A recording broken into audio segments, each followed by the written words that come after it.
Man, he look. All right, we are live. Shooting the Shiz, DK and the Schwag once again with my dude, co-host, my partner in crime, the Lost Leatherface. If I can say it, you got it up there. But the Kemper Kill Leatherface, That's Mr. right. Brett Wagner. What's going Hey, on, listen. brother? Oh, go ahead. No, I was just saying what's going on, man.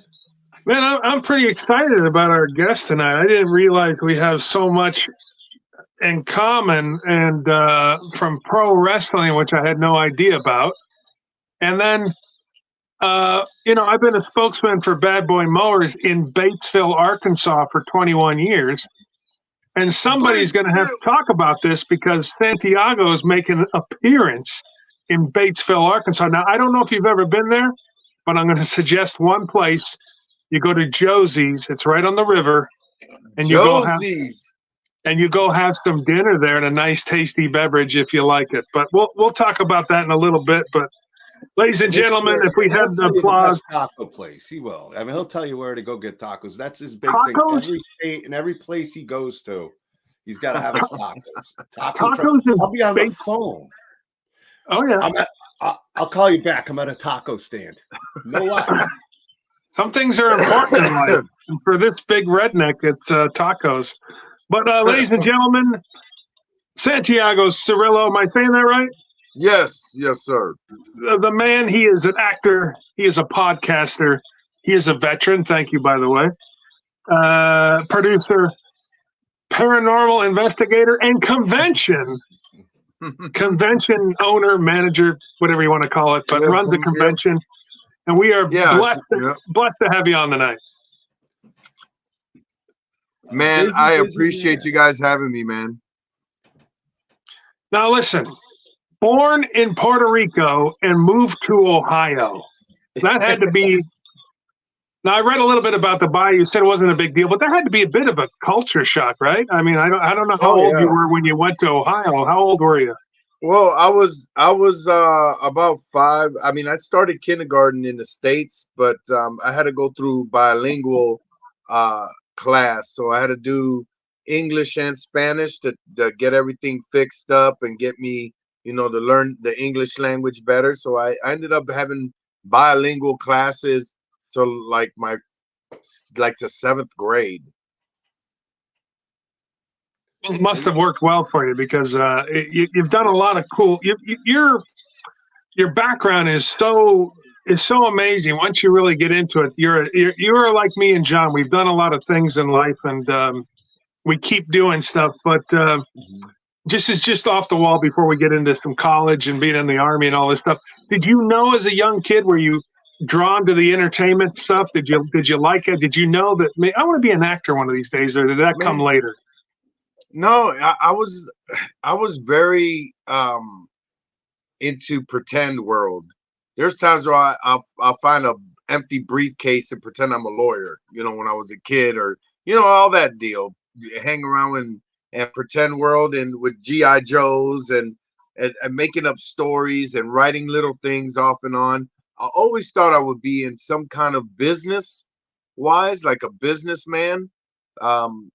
But entertaining wise, I always did it, but I did it a lot from when it was a way for me to avoid being bullied in some cases. So I would be that practical joker that I dare you guy, and telling jokes, and it just moved on, I hosted the talent show when I was in high school, but I was never like the popular kid or anything. I was just always trying to get through life. And I played in the pretend world, I got a question for you. How much of learning a new language in a new country and all that, like practicing your accents and all this stuff, maybe led to the actor you've become? Did that play a part for you? Well, yes and no. Like when I do auditions, it kind of like brings it back. Like I live in near Nashville. I have we live in farmland out here in Pleasant View, Tennessee, and I forget, like the only time it hits me is when I go back home to visit and we start talking Spanish, and all of a sudden it clicks in. Sometimes my wife is like, "Hey," in a movie, and she's like, what did he say? I'm like, I don't know how to explain it. I'm like, I don't know how to translate it. You know, so, but man, I don't know. I speak fluent Spanish. I write fluent Spanish. Translate it. It was crazy because that was like when I joined the army and I was in basic training. That's one of the 3 questions they kept asking me. And next thing you know, they were like, "Good news, you're going to spend Christmas. Bad news is you're going to Panama." And they're just Oh, finished wow. with Noriega and everything. So it was like crazy. But yeah. The I old got to touch Panama on Canal. something though. I got to touch on something because I'm from Massachusetts, and in America, if you know, that's like a whole different language. I go back Yeah, there with for a the week. one of my best friends was And from Massachusetts. yeah, With the car. you know what I mean? Gochua. Yes. I've And he worked always used to say, like, that's the balls, man. That's the balls, man. wicked awesome, man. Wicked awesome. There he is. I learned how to pronounce ours once I moved to the Midwest. It was very important to me. Go ahead. Oh, you go ahead, Brett. Oh no, just so you get into college, and right out of college you go into the army. Was that is that something you wanted to do? Were you bored, or No. Actually, I was, you know, my whole life since I was a kid, 9 years old, I was very poor, man, and I just tried to survive in life. I used to dig in dumpsters to collect aluminum cans to save money to do things. And, you know, sometimes we didn't eat, and I used to freaking find a way to eat through garbage cans. And I mean, and there's times where I was, you know, I had an alcoholic dad. My mother was going through cancer. I have 6 brothers. We lived in a 2-bedroom apartment. It was pretty much roach infested, and you know, I had a hard little life. But then the opportunity came for me I actually put myself in college. My mom didn't even know I was a senior in high school. She was just that our lives were so busy, and her raising kids and working, and my dad not working, kind of deal. But I put myself through college, filled my applications, everything in, went to school, took the SAT and everything. And anyway, but when I got in there, I was so motivated that I was like flying through my freshman year. Oh, and I'm thinking this is easy. So me thinking that, I decided to play a little bit, go to bars, start drinking, go, you know, all this stuff. And next thing you know, and I was working at a restaurant at the same time. So I was a full-time student, and then I worked at a restaurant. And at the time, all my time's off, instead of study and trying to do things, it got to the point where I was just partying. And I lost my scholarship. I lost a lot of things. And I was sitting down in a break area and thinking, how am I going to tell my mom and all them that, you know, I failed? And here comes this recruiter, and he was like, "Hey, you got a light?" Because I was smoking a cigarette, and I goes, "You got a contract?" That easy. And I was in the army.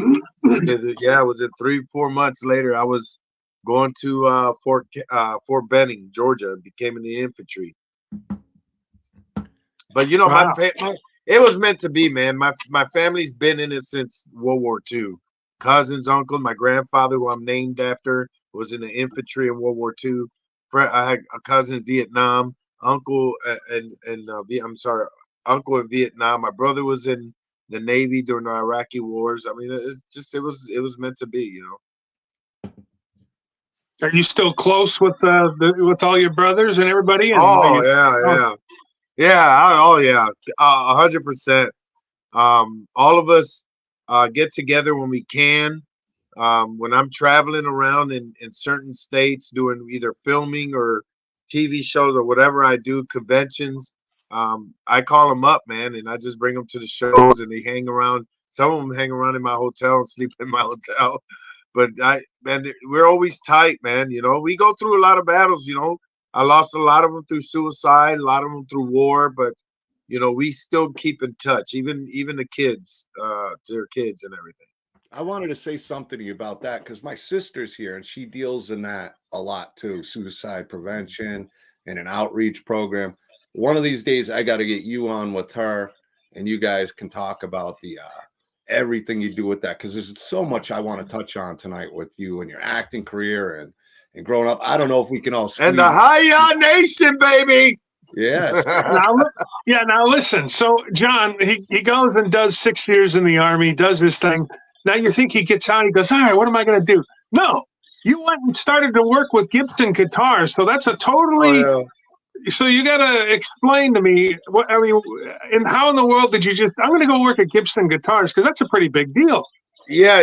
That what it was is I was getting out of the Army, and I had a buddy of mine who worked for Gibson, and he was one of my military brothers that just played guitars in the Army and stuff, and he was getting he just couldn't adapt to the civilian life, and I wasn't ready for it. So he literally made a deal with Gibson. We exchanged. He went back into became a ranger, and I came out and became a guitar maker, because I literally got hired. It was literally like pass the torch. I was still on leave, and I was filling out the application, doing the interview and everything, and didn't know anything about music. I just couldn't focus in the civilian life. I just needed something, to the point I made myself so busy that I worked at Gibson, and then I went to college at night and studied law, and came home about 3 a.m. to sleep about 3 hours and work at Gibson and do that stuff like 7 days a week kind of deal. But yeah, man, I did all the guitars. I freaking personally did Kid Rock's guitar, Aerosmith, Lenny Kravitz. I started learning to play guitar at Gibson, and I'm left-handed. People thought I was like Jimi Hendrix. It was funny. You also Chet Atkins, and then Toby Keith. Toby Keith used to be early on used to be a spokesman for Bad Boy Mowers, and he just passed away. But actually, I told a story because I listened to Toby Keith a lot.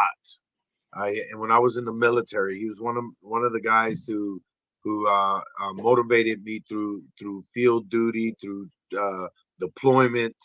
Because my mom got me into country music a little bit, and I was, the hip hopper, break dancing, and then got into rock and all this stuff. But country music kind of soothed the soul when I was deployed or whatever. But I ended up doing Toby Keith's guitar when I was in Gibson. It was an American flag, and he played it on stage, I think, at CMA or CMT Awards. But it was my guitar. I literally put it together. When I say put it together, I get a painted piece of wood. Nothing, nothing on it, completely plain. It'll have just the Gibson symbol stamped on it.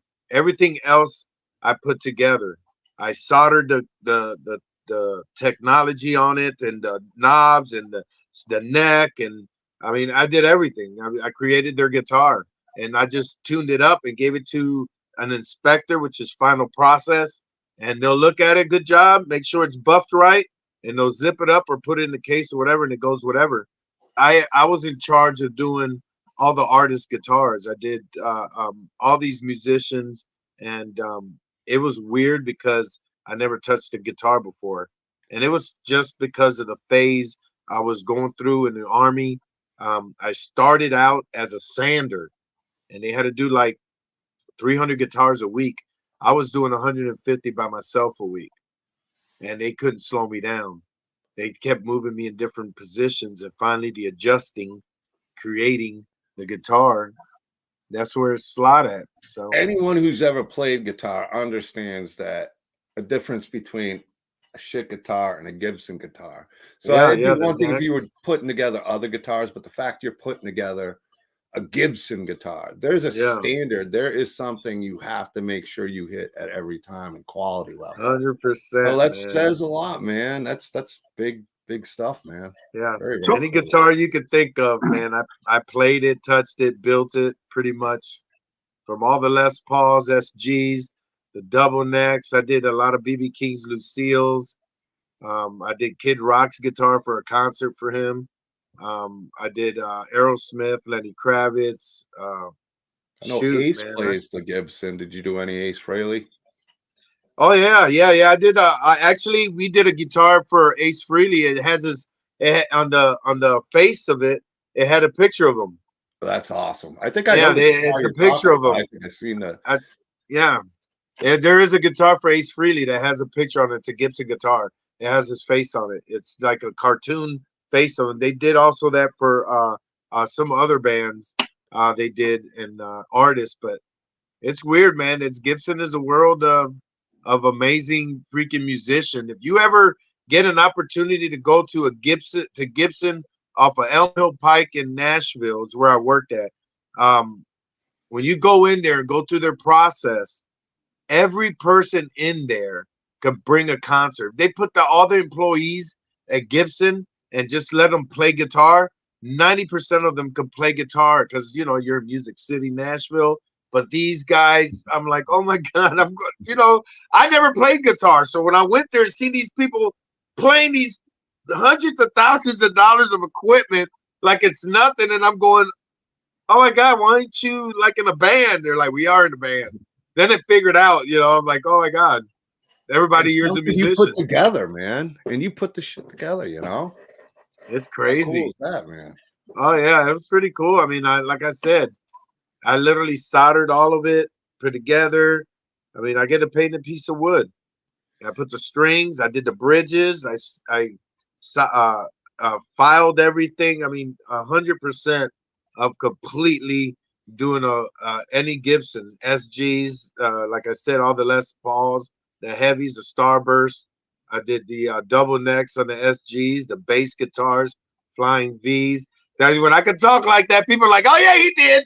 He knows their names. He did." That's awesome. Maybe you should start signing some Gibson guitars. Oh my God! No. How cool would that be? There is some that's have my initials in it. I did squeeze in the initials inside of it. The Santiago series, you know. I'd be down for that, man. You know, you should be real proud of that. That's super cool. How do you go from putting Gibson guitars together though to The Walking Dead? I mean, we got to touch on that because that was such a fluke, man. It was weird.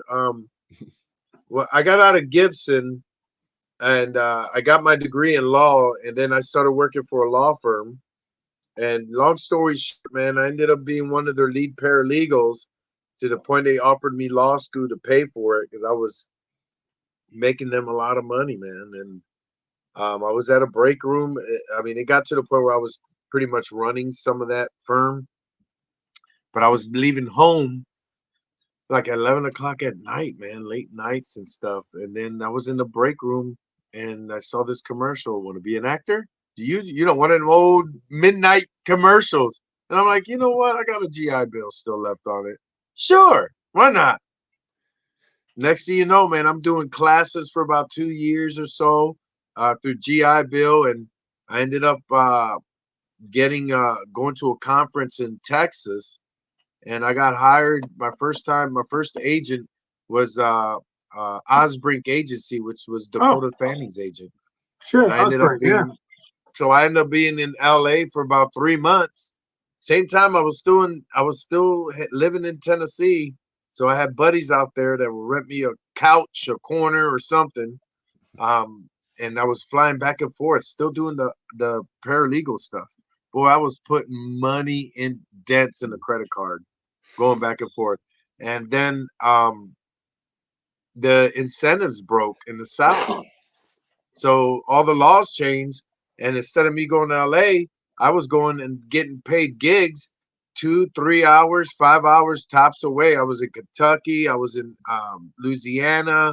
I did Tennessee. I did Georgia, the Carolinas. I mean, it hit. They weren't paying for, you know, certain types, you know, why bring them from LA or whatever when they had me. And my resume grew, man, within 8 months that I actually started, I was already SAG and AFTRA eligible. I already had all my stuff. That was crazy, man. I was on like ABC, Fox. I got into so many shows and, you know, constantly filming. And then, of course, the production companies and everything started moving into the South, leaving LA, New York, Chicago, and they brought their friends, and they still try to cohort to try to work it out So, you know, I ended up doing more independent films and projects, but doing auditions.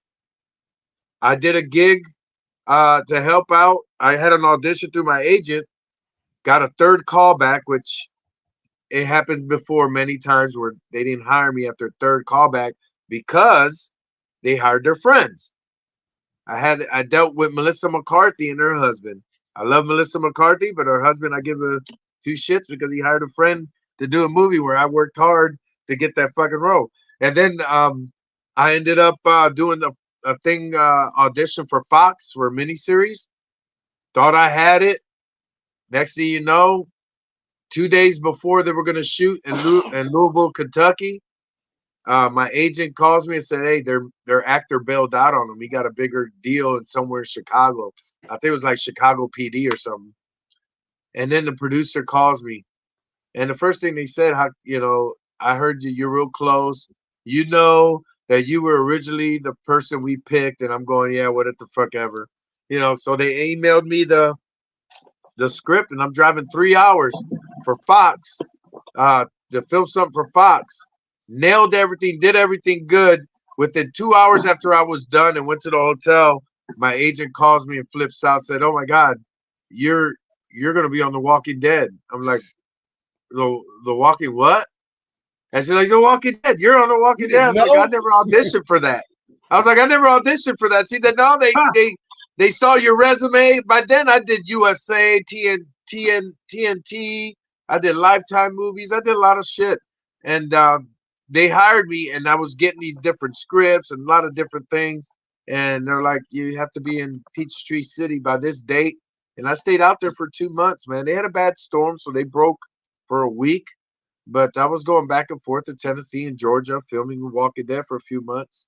And man, just then 2 episodes. When you have a hit show and all that stuff, then it turned to like, oh my God, the cast, the crew are cool. Yeah. The executive producers, they're all dicks. Oh, really? They were that bad? I can only imagine. But I'll tell you one thing. You were in 2 episodes. Too Far Gone is an iconic. I mean, it's considered the favorite of most Walking Dead fans. I mean, there's so many good episodes in those first 4 seasons and a few sprinkled after. Right. Too Far Gone for me, but man, that episode was great. We just met that was great. That was David. That was crazy. Great guy. I mean, how cool. I mean, pictures, you were right there with the cast of The Walking Dead when it was at its peak. I bumped into like when I signed in, they had me sign in with, which I didn't know they were called walkers, but they were like, "Go to the walkers," and I'm going, "What the fuck is a walker?" And then they were like, "Go to the governor's side." I was off and on going, but they split me up from all the extras and they put me into the trailer, and they were feeding me a few different scripts and different things. And they were like, one was real, one's fake. You got to learn all this stuff because after you're done, they had to put the scripts in a secured lock box, And so I got to roam the whole studio. I met all the cast and crew. I didn't know who they were. I was one time I was on these rolls of motorcycles, and somebody was like, "Hey man, those are Daryl's bikes." I was like, "Who the fuck is Daryl?" Now you know.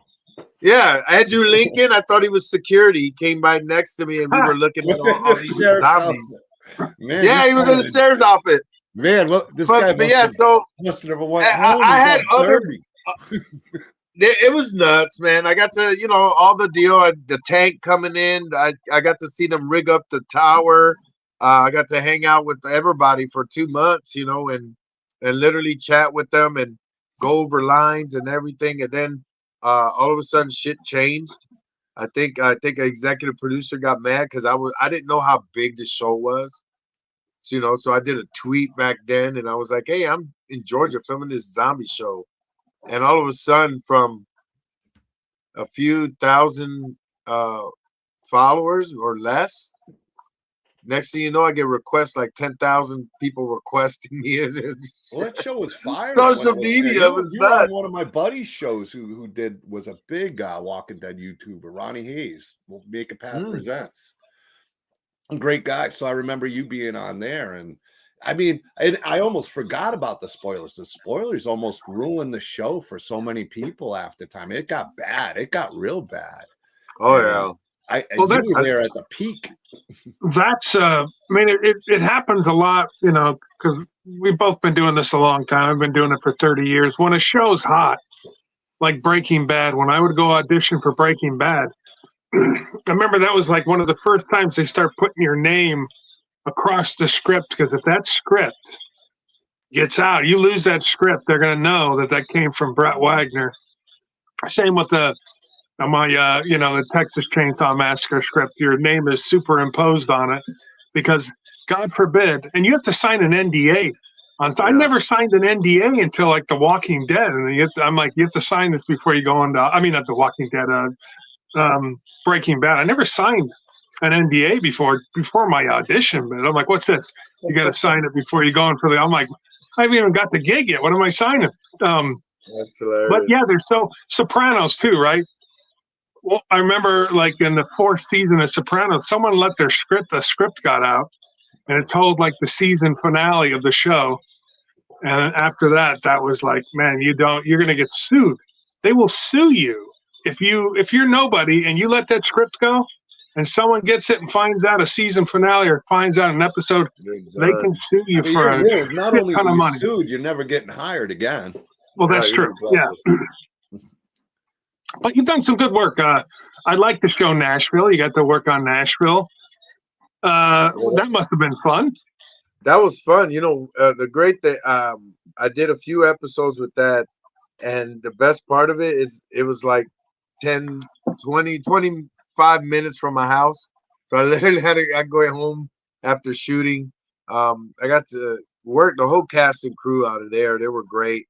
They were falling in love with Nashville because they just went from ABC to CMT at that time. So they were filming in California, and then they moved everything out here, and they were all Californians coming out here, falling in love with it. But again, the tax incentives didn't work good. Tennessee still holds off on it. So, but everybody around was doing good. But yeah, they ended the season. A lot of people went back to California. Yeah, people don't, I get to Tennessee quite often because of the lawnmower company, or I'm doing something out there, and people don't get, I mean, Tennessee is a beautiful state, beautiful people.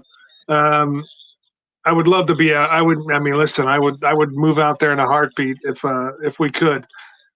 I want to talk about a role though. You got to play in a documentary, but you got to play Dodi Fayed. Oh yeah, Dodi, yeah. I mean, come on, man. If people don't know, that is a story. It was a documentary about Princess Diane, and that was her boyfriend, and they died together in that car crash with the driver and everything. But Dodi Fayed, brother. Dude, that was crazy. That was great. I did that audition in a hotel. I was at a convention, and I ended up finding a nice quiet hallway, and my agent was like, hey, they want you to audition for this role.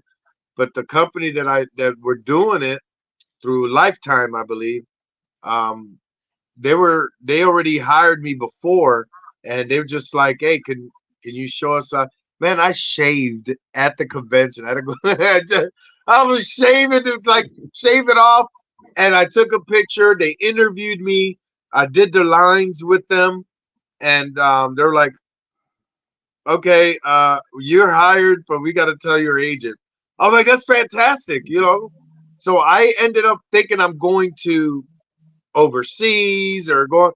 Man, they filmed that all in Knoxville, Tennessee. They filmed the house they used for like mansions and stuff. There was people that owned it. Some of them were up for real estate kind of deal, fully furnished, all of it, man. They filmed the accident scene in a parking garage that looked like a tunnel. and they filmed it in there. I mean, it was crazy, but it was great, man. I got to film that for shoot 2.5 months, I think it was almost. That's a nice This would have made it paycheck. better if you actually Yeah, and filmed it in the I mean, UK. I had lines and everything, but they were actually dealing with Princess Diana's kids, one of them. So they had a thing with lines, and then they took out lines, and they mixed it up. It was so weird how they had it, but I was good with it. I still got the paycheck that I got for it.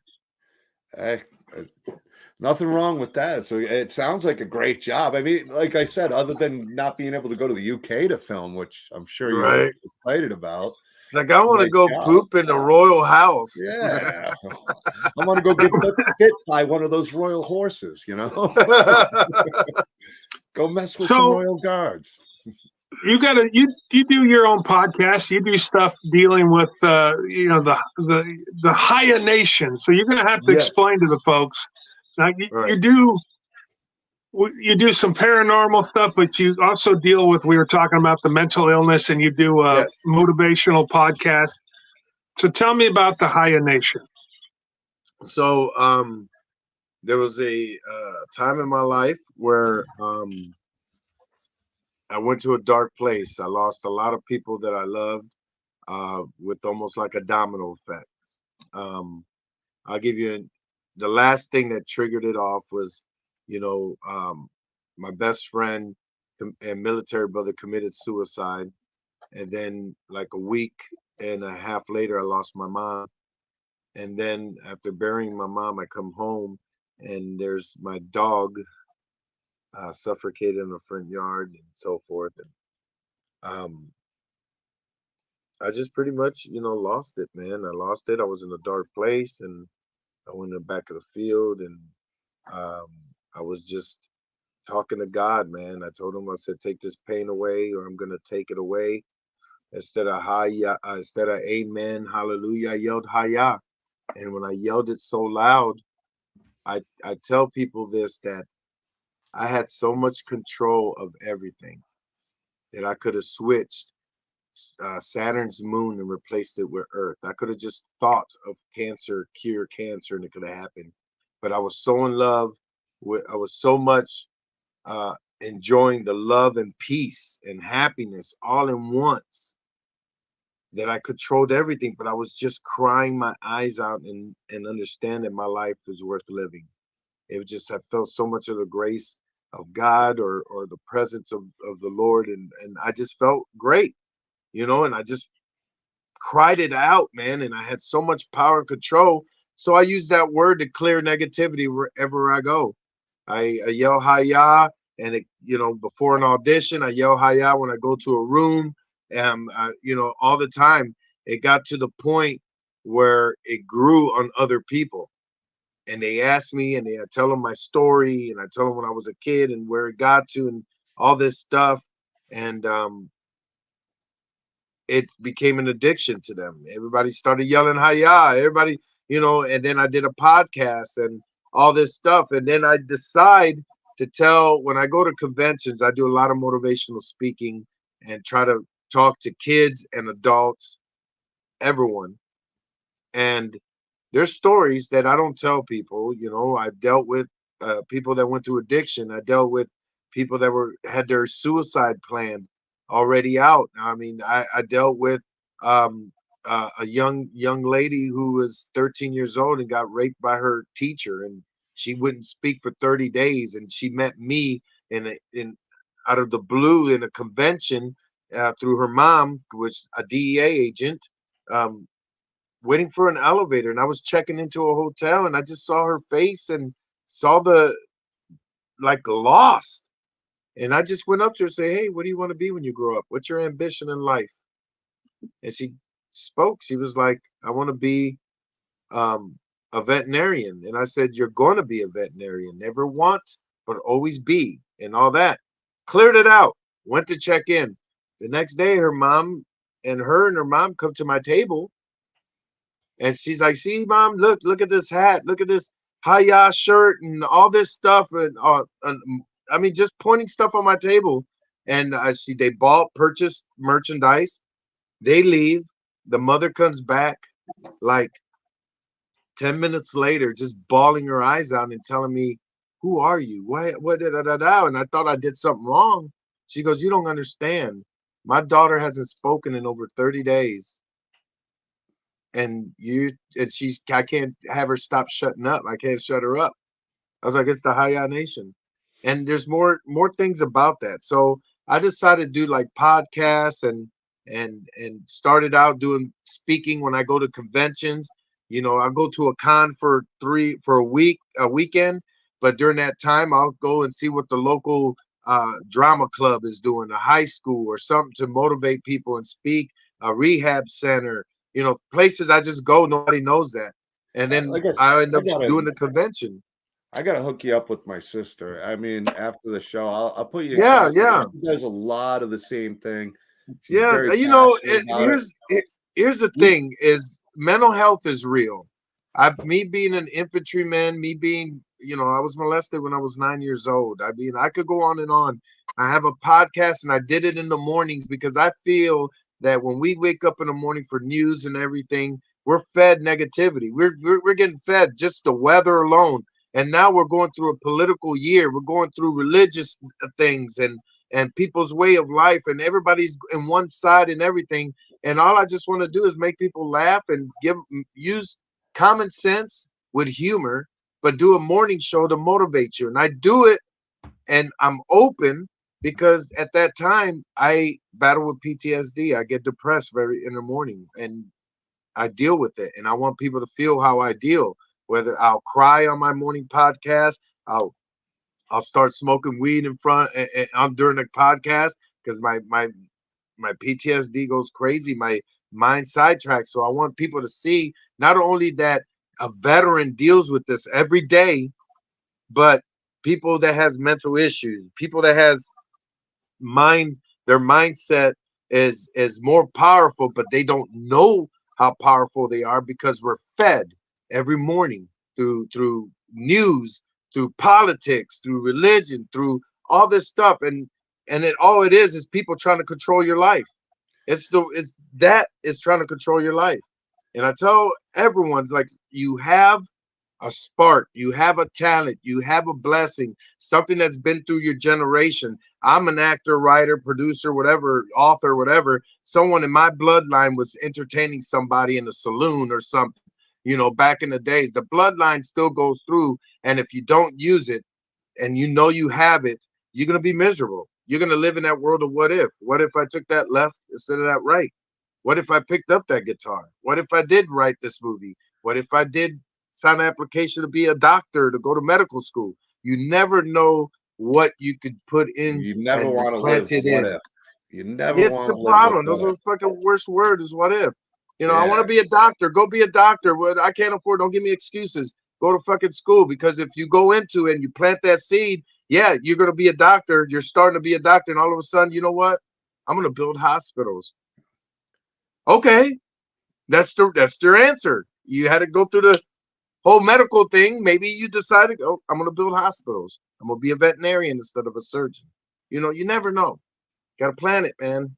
Well, there's something special about it. I was even talking to another friend where, you know, when you make a difference and your attitude is to make that difference, which you have, the reward is not so much for the other people too. I mean, you get a very big reward out of what you do, knowing you can make a difference by what you do. It's inspiring to other people, and it's leadership. Most of the time, it's you healing yourself, man. Yeah. It's me healing myself. I get it. I get it, man. We, for example, I don't want to get into the pharmaceutical stuff or anything, but think about it. You guys are going through depression. Would you rather talk to a doctor and sit and wait in the waiting room to your appointment and someone in a quiet room? Would you rather talk to someone that could talk to you, say, look, motherfucker, I've been through it. I'm going through it. Talk to me. You have no shame. When veterans get together, we open up to the point where they're couples, they've been married for whatever, or they have family members. We never knew this because we open up. You're our peers. We're in the same boat. We're in the same issue. That's why I say, why are you doing anti-bullying suicide awareness show through Paranormal and Horror? Because two things sell on the planet, And number one is Christmas. Number two is horror. That's no And you can bring in people between. together. Bring those. And those are the things that people would get attracted to. My kind. I talk to you. And there no shame in saying I was raped. I was in drugs. I was this. I'm going through this. There's no problem with that. There's no problem because you're with your peers. You know? So that's what I put out, man. That's what I'm about. I'm blessed to be in the entertainment business, you know? It's good stuff. I've watched your show a few times. Yeah. Now, how does Santiago and Beatrice got something? They've Yes. done. Oh yeah, Cruel Summer 3. Yeah. She's been talking. I mean, everybody loves you, dude. I mean, Brett's been talking about you, and then he's like, "I got to book you." I'm like, "Man, I hope." Because I told Beatrice, I'm like, "We're gonna still have you guys on for Cruel Summer 3. I mean, we're gonna do that because it's you, Feilssa Rose, Beatrice Buckley. That's a huge movie. We love Beatrice here. I do another show with her. You're gonna love working with her. I know you've met her a few times too. And of course, the world of you, man. Oh man, I appreciate it. All right, let's talk about Scared City Productions. Let's talk a little bit about the paranormal. You're gonna have to explain to me. So, I mean, I understand your motivation and stuff you do, and helping folks and healing yourself. Right. But how in the world did you meet Mr. Sledgehammer? Scott. I can't even know Scott's last name. Scott Bainey. Scared City Haunted House. Scott makes my sledgehammers for me, John. So those beautiful sledgehammers you see, I get those from. So yeah, he does a lot of movie props. He does movie props. He's been doing it. He's man. This dude's been hustling for ages, and a self-made, successful businessman, an entrepreneur, man. And he is a great dude. It was so weird how everything. I was pitching this to him for 4 years. And he was like, I don't know. Then the formula kind of made sense, the way he knew people, and we connected and networking. And we literally created a show with no money, zero money. And we created a show. We sold out the hotel, sold out the convention, have over 110 vendors. There was people that couldn't sign up on the website because we were full, and they showed up at the day of the convention started with their trucks and everything. Just a corner space, you know. But it was a fluke on it where he finally said yes, and he's like, I can't believe this is really happening. But been in it so much, I had great connections of good friends, actors that came in, and we made a great deal how my first show is going to be, and everybody made money, everybody was happy. And I was like, wow. And that was only 2 days. Now the mayor of the town in Paragould signed a proclamation and gave me the whole month of July. And I'm like, I'll try to squeeze a week. Bringing the community together, man. I mean, it really so does. it worked, and it 100% is not just for mental health and small mental health and suicide and everything, and anti-bullying, because we got counselors. We're gonna have therapists there, people to talk to. But I made it for small businesses and entrepreneurs. I made it where they could pay $100 for a vendor's table and stay the whole weekend. You know, I got 20% off the hotel rate on the market rate. If you go and the market rate's today $60, you get it for freaking 20% off. Or if you wait to the show, you're gonna be paying $200 a night. You know, it just depends. But I made it comfortable for everybody. So so it's called the Hiyah Nation Paranormal Horror Show. Now you do something the week before where you go do some paranormal. Yeah, actually it's during the same week. It's just the first 3 days of the week, Tuesday, Wednesday, and Thursday. And then it leads into the convention show for that Friday, Saturday, and Sunday. Which you, me, Tony Moran, a whole bunch of other people. I need his name on some Nancy. I just got Nancy from the screen. I saw Ritter. My buddies from Walking Dead that played walkers, whispers, the soldiers, the governor soldiers, or whatever they're called. Some people from Feilssa. Oh yeah, my buddy Rick Prince. from Sci-Fi Channel and Netflix Face Off, which he produced and wrote some movies. And this dude, he was the puppeteer for Puppet Master. They called him up while they were filming a Puppet Master movie. You know how they have like so many different Puppet Master movies, but he knew all the electronics, and they flew him in from Tennessee to Hawaii, and he had to wire everything up and create the remote control, and he created the puppets. He's like, you're crazy. But yeah, he's a talented human being. I love Puppet Master puppets. They're the coolest, man. So come on. Now, I mean, Arkansas is a great place too, right? There's not, I mean, we get around, we do conventions, but there's not a lot going on in Arkansas, and just as rabid horror fans out there. So it's very nice you're planting the seed. And, I love Paragold as well. I mean, I love Jonesboro, Paragold, all those places. And so this is a good thing. I mean, this is a great deal. It's a good thing, man. It's a good, because it's all, everybody, we don't even have sponsors. We reach out to small businesses, and entrepreneurs and different companies that help the community, like the lawnmower companies and John Deere tractor company. It's farmland. They do cotton, they do different stuff. And those are the companies that do help the community and grow the community. We reach out to all these people, and they donate certain things and help, water, food, a lot of different things to help, and actually helped us out with a lot of the communications. The radio helped us out. The whole community started. Man, we got people making their own flyers for it. That's why I love, I'm in Missouri, and I'm in a small town in Missouri, which Arkansas I've been through a few times. Got a few friends out there, but it's one of those places where communities do come together. It's just a different way of life, and something like this convention, the Hiyah convention. I mean, it's a great thing for different people to not only meet each other, but for the local businesses to thrive, bring in people for them. People spending money, it helps the town. It helps a lot of people in the community. And I think it's a good start with that Hiyah convention. I think it's a great thing you're doing out in Arkansas. I love the fact there'll be more things out in Arkansas, and being in Missouri. Yeah, we added a wrestling night, Friday night wrestling to it, with some of my friends from NWA, WCW, all right, TNA. Let's talk a little wrestling. Let's talk. I gotta get him a hold of Adam Newsom too, though. Adam Newsom.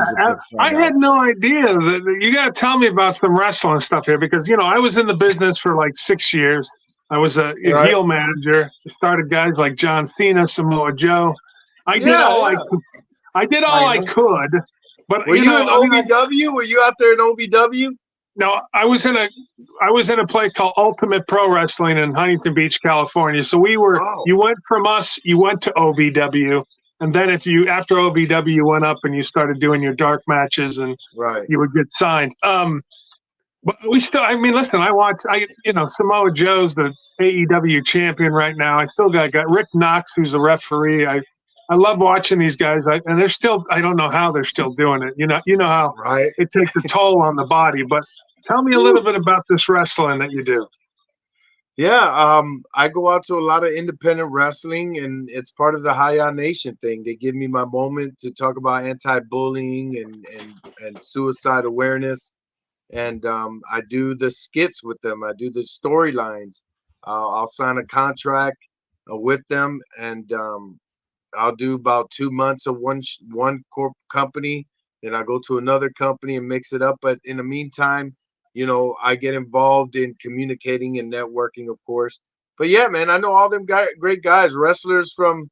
I mean, one of my best friends is EC3. He's one of my best friends. Oh yeah. He was at your. He was at the first. Yeah, he was on the first one. Yeah, he was on the first show. Tyrus Brodus Clay, he's a good buddy of mine.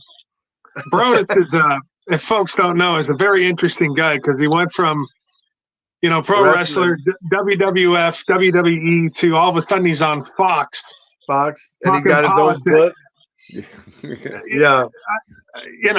So. Hey, I always told, I got two friends. One, Tyrus does his thing, and I have another buddy of mine who's in the other side of the politics.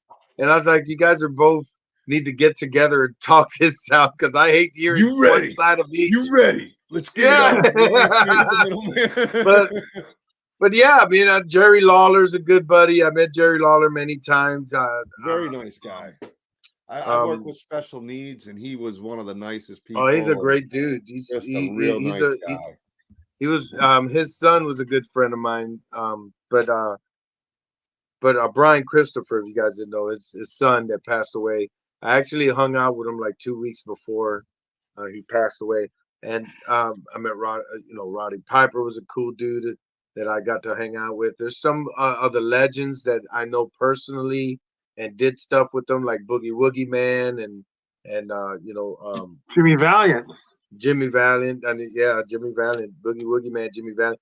Gary's a good buddy of mine. His son Gary is a good buddy of mine, and I did refereeing for Jimmy Valiant at that time where NWA still people bought stock or not stock. They paid for the name or representation for it before it was bought completely by what's his name from Smashing Pumpkins now. But I did refereeing with all that. Corbin. Billy Corbin. Yeah. This is another thing. It's so funny who's into wrestling. You would never think. I mean, I would never think. And then one day I'm watching TV and I'm like, that's a dude from the Smashing Pumpkins, and he's cutting promos and he's doing. And I'm like, the hell's the singer from the Smashing Pumpkins doing? But yeah, he totally loves wrestling. Put his money where his mouth is. Yeah. And NWA, but wrestling is it's a big deal again. It's a huge deal again. There's so many places when I was in the business, there was only a couple places you could make money. It was WCW, WWF. You could go to Japan. If you spoke good Spanish, you could go to Mexico and wrestle. Yep, Mexico. Yep. And then WCW disappeared, so it was the WWF, or you would go to Japan, and Japan is strong style, as we call it. It's rough, and so very rough. It's a rough business. But now again with AEW, which we love watching because we got a lot of friends, and my wife is. I'm a big AEW fan, dude. I love it. I love it. And they let guys that aren't very big. They let guys that maybe you never would have saw that are on the independent scene come in there and show their stuff, which is great. All right, so you got a lot of stuff going. You've also written some books. I had no idea that you're an author. Yes, I've written a book series called Zombified the Headhunter. There's Zombified Resurrection, and it's a clean horror, gory book. I just took the sex and bad words out, but it's old school stuff. It's my version of creating my version of vampires, Frankenstein's monster, gargoyles through zombie blood. There's more to it. There's more involvement in it, but it's great. It's a good thing. It's a great reviews. We're doing book 3. I'm going to release out later on this fall, and we were in talks before COVID. We were in talks with Netflix to put a TV series going. So of course that killed it. I mean, when they said it killed even the guy that we were talking to. I mean, it was bad. So we ended up just me and my co-writer ended up, just continuing it and making it a market to put it in graphic novels later on. But I also wrote, I took 5 stories of my military brothers, including myself, and wrote a book called A Veteran's Homecoming. It's about, it's simple. It's a Hallmark movie. It's a Hallmark family movie that motivates you, but it gives you a little taste of what veterans go through and what they establish. They establish their ground in life after service. And a lot of people don't know that. I mean, we celebrate many patriotic days, but really don't give the respect or the dignity to at least give some better care for veterans. And it doesn't affect just the veterans, man. It also affects their family. They come home and no one knows you, and your wife or husband tries to know you and don't know you. Your family don't know you, but you're still that person. And then you hear it all the time. it's him, but it's not him. You know, he went away, but he came back something different. And that kind of what it tells you through this book. And hopefully you guys go ahead and read it, get it, and pass it around. Let people study it, even from teenagers to adults, man. It's just because it's a veteran, it is really about you. It's really about you. If you battle PTSD, going through mental health issues, this book is for you. It saves your life. Where can folks get it? Go to Amazon. Do the Amazon thing. That's where a lot of my stuff is. Of course, if you research it through social media, it'll give you Barnes and Noble. It'll give you Books A Million, Walmart, or wherever you shop, wherever you get credit at, whatever. But Amazon is what pays me as an author more. I'm going to go to Amazon. We'll share it out for you. I know my sister will be on top of sharing it out with her group as well. So we'll make sure everybody will know where to find it that's watching. So, yes, please give it some good stuff, man. We're talking to a major studio in Nashville and Franklin, Tennessee, that if it goes good, they're gonna put about $2.5 million into it. Well, you know, it's an important story. You know, a lot of war stories and this and that, but not the after effects of the military, the mental that you guys go through and the families go through that a lot of people don't experience. So they don't, you know, we make more money in patriotic holidays selling flags and fireworks, but where does any of that go to homeless veterans? You got 22 veterans dying a day of suicide. Every day, 22 veterans die every day of suicide. And the number goes up. What? And then you add to addiction, you add to homelessness. You know, what do you do? Why isn't it working? The system's not working. You know, if you're going to do patriotic stuff, you know, all this stuff, add the truth to it. You know, we did this for our country. Let's help veterans.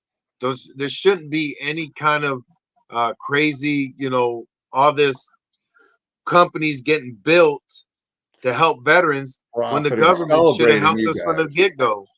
People 100%. Shouldn't be raising money for veterans. I know fireworks 100%. Is a huge trigger for PSD, you know? Oh, yeah.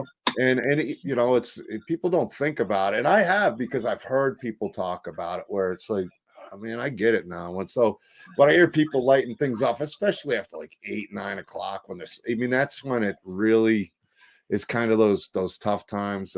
People got to consider that stuff too, you know? I mean, I get it's legal to do it, but you got to remember other people that did serve, and it's really celebrating them. So when you're disrespecting it, it's kind of tough. So next time you guys are lighting off fireworks, make sure 9:30 the latest, if you got to do it.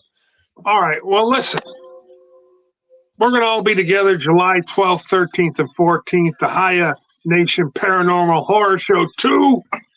We're going to be John, baby.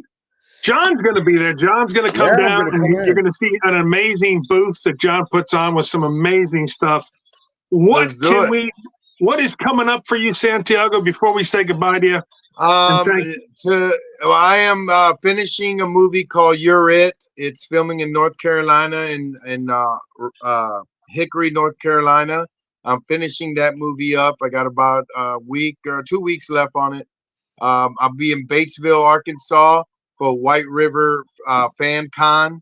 And then I'm heading out to St. Louis for Trans World Horror big festival convention they do in St. Louis. Then I go back to finish You're It. And then I'm promoting a movie that I did with Eric Roberts called The Company We Keep. And then we're working with hopefully the convention and writing some stuff. I'm actually doing a lot of auditions through my agent. But I'm also writing. I'm writing my own stuff because I got a great connection of not just investors, but people who help me out. And it's my time to write my stuff. So I'm writing a horror TV show called The Red River Witch, which I take the story of the Bell Witch. If you guys don't know about the Bell Witch, you need to research it. But I took the story of the Bell Witch and created my own horror, gore, like paranormal horror kind of TV show, and I've got a TV show that I'm pitching right now called Smoke. And Brett, you will be a good character in my TV show, dude, because it's about a half man, and he's half human and half ghost, and it mixes with horror. It's like Nightmare on Elm Street meets Supernatural, with a big twist of lichens and underworld kind of deal. But there's a character named Merlin the Magician. I think I could find a Merlin right there. He right does there. have a Merlin type. We and Brett were just talking earlier. He wanted to grow into that next role. Hey, listen, I'm ready. I'll pay for that role. All right, listen. Listen, Santiago, thank you so much for coming on. I appreciate it. I'm glad we got to hear your story. If folks want to get a hold of you, or maybe they want to, maybe they think, hey, listen, he'd be great to come out and speak and do something for us. Where do they need to go? They need to just check me out on social media. You can research my name, Santiago Cirilo, or Julio on The Walking Dead. But I run a lot of my social media and everything. Also, I have a Spotify podcast called the Hiyah Nation Motivation Podcast. It's on every morning. I record every morning, so you could feel the morning of the depression building up to a better day. So check it out, man. It's a Hiyah Nation Motivation Podcast on Spotify, and it's on in the video through all social media at 10 o'clock Central, 11 o'clock Eastern every day. I'll motivate your life every morning. All right, my brother. Hey, man, thank you so much. I know we kept you up. I was sending text. I was sending text to Scott saying, hey, man, where is he? Give me his number. I want to make sure he's on. And if we appreciate you so much for coming on. Oh, you're more than welcome, man. We love to have guests like you on that do a lot more than, just being an actor. They do a lot, and it's a big deal to us. We appreciate what you do. I'm going to start practicing to be Merlin. And John, I'll send you the script. Roll it out natural, Brett. I don't want to see extensions. Natural. No, it's natural, baby. We got the hair too. Brett with long hair and a big beard. I got to see that just for that. The beard. It'll work. Yeah. My last word is Josie's on the river. Make sure when you're there in Batesville, you go to Josie's, have a twice baked potato and a tasty beverage if you have one. Really good food, beautiful place. John, you got the last word. I don't really have too much to say. I got next month, Days of the Dead, Chicago. I just booked Indianapolis. I'm excited to do both those shows. We got Crypticon, Kansas City that we're both at. I guess I'm going to be going to Arkansas the week after Indianapolis. Hi, buddy. Yes, I will be there putting on a kick-ass Doomsday's Crypt table. Excited to meet you in person, Santiago. Brett, thanks again, brother. We'll talk soon. Thank you, chat. Until next time. Oh, tomorrow morning, 9:30 a.m., 10:30 a.m.